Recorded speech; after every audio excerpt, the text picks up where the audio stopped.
Okay guys, let's go. Just did the highway drive. Oh my god. When you first step into the new G20, you will feel scared at first, because if you've driven the F30, the G20 is a lot sharper, it's a lot twitchier, the front end is faster, and you feel as if the car is not stable. That is the first feeling that you get. But then you got into the car, you give it an extended drive. Okay, so BMW salesman, if you're giving your customers a test drive, do know that they have driven the C-Class, they might have driven the F30, they have even driven the Audi A4, okay? Give them an extended test drive. Don't give them a short drive, high speed, and call it a day off, because the first impression will be a bit scared because of its fast steering wheel and its very reactive chassis. So now this new G20, the undercarriage is very reactive.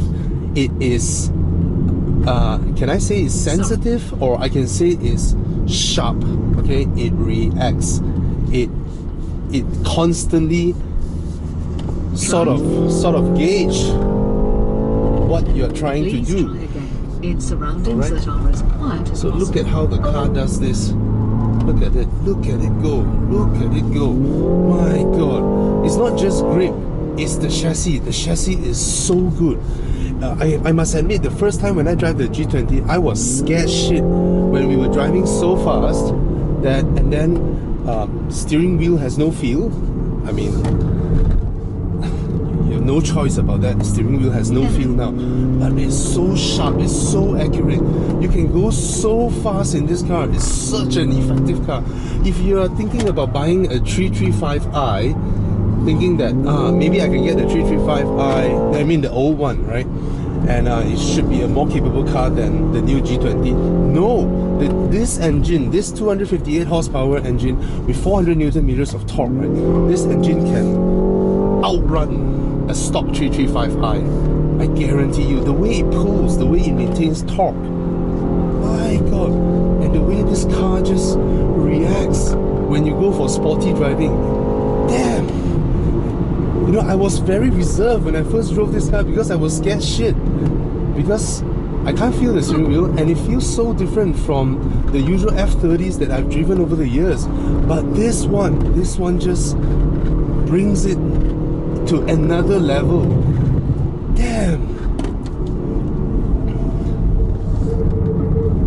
The way the front end refuses to give up. Oh my god.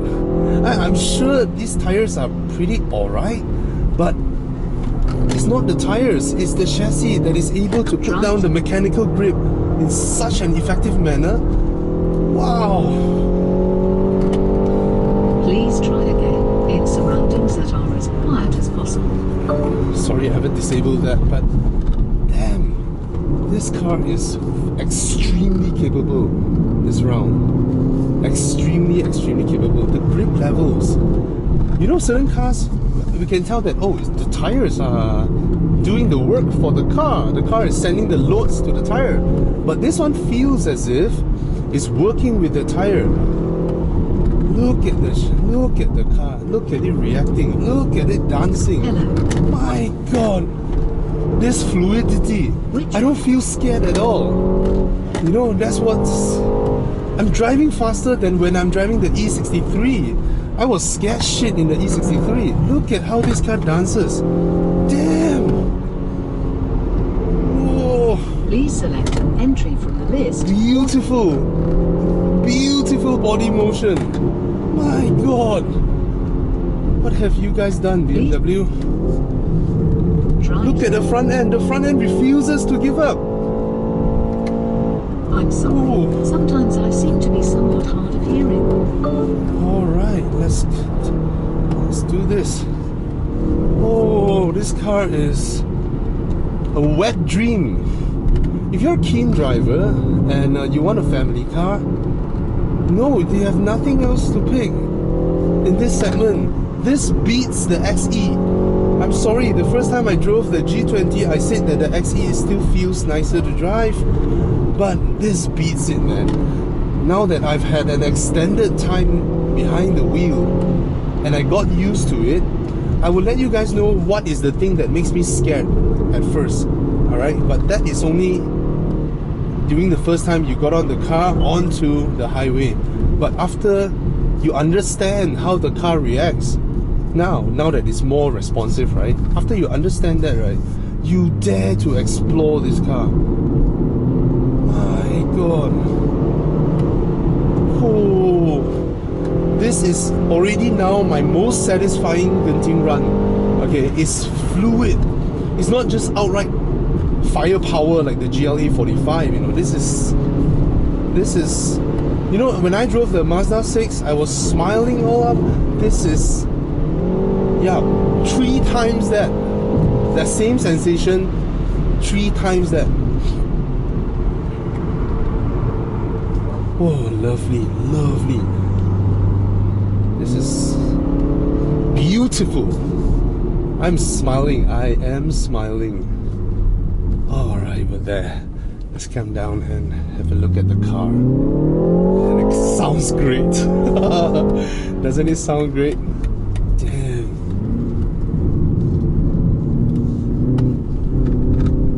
Lovely, lovely. Oh, look at the front end. Look at the front end that doesn't give up. What a car. What a car. Oh, suspension pliancy. See? Oh, what a car this. Oh. Alright, let's calm down and digest a little. Oh my God.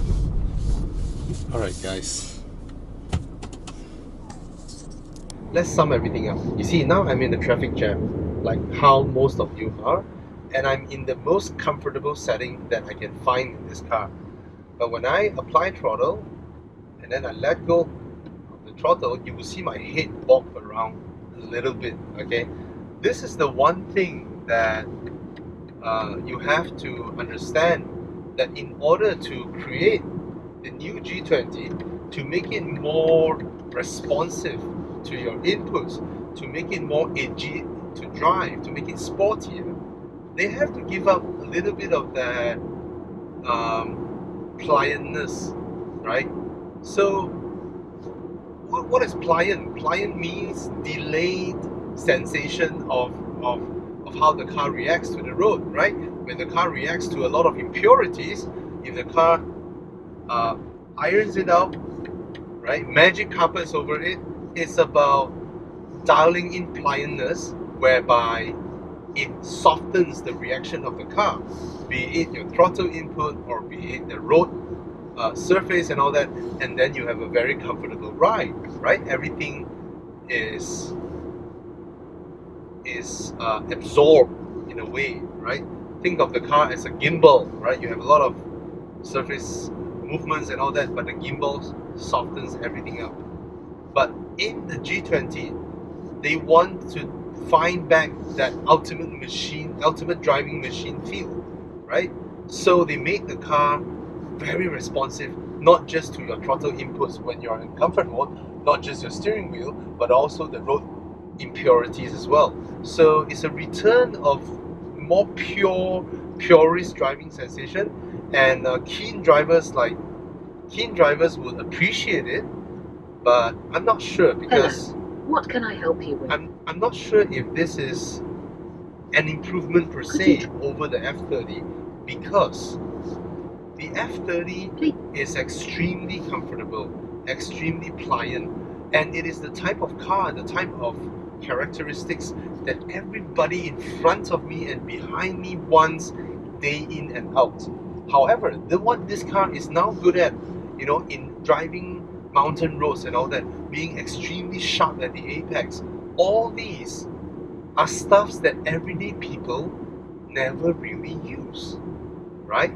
What is the percentage that an average 3 Series buyer will go and do that sort of thing? Very low. So that gives you a bit of a paradox or to think about, right? Whether this is considered in surroundings that are as whether quiet this as is possible. considered an improvement or not, alright? But what is luxury? Luxury means when you need it, it's there, right? You can have a karaoke room in your home. You can have a grand piano. How often do you use it? Not very often, but when you want to, you have it. That's called a luxury, right? If you eat from your fridge every single day, your fridge is there. That's not a luxury. That's a commodity, right? So, and to conclude it, why have you ever thought about why every single car maker wants to make their cars enjoyable to drive now? Be it a C-Class or an A4 or even a Mazda 6 or Accord or even a CR-V. Is a CR-V clumsy? No, they're not clumsy, right? Every single car maker understands now that they need to make their cars drive better, easier to drive, not easier to drive, more fun to drive, more enjoyable to drive. And all this you can contribute it to the 3 Series. It is the 3 Series that taught everybody that you can dial in this much of driving enjoyment in a family car. It is BMW who taught everybody that even when they build an X5, it can be an SUV that handles really, really well. Alright? So henceforth, every single car out there now, they drive well. And we can give the credit to BMW and of course to the 3 Series. This is the result of it. And I'm happy to see the 3 Series return to its origin of ultimate driving machine. I think in today's era, in the EPS era where steerings are electric powered, to have a car that handles like that is crazy. I'm sorry to the G20. When I first drive you, I felt so knackered. I felt so nervous with the fast front end reaction and how the body motion and all that. I don't dare to explore it. I thought the car was unstable. I thought the alignment was out or something. Watch out, pothole on road ahead. But actually, it is just a driving sensation that I haven't been able to feel for a very long time already, because all cars now are devoid of that feeling. Yeah. This is redemption.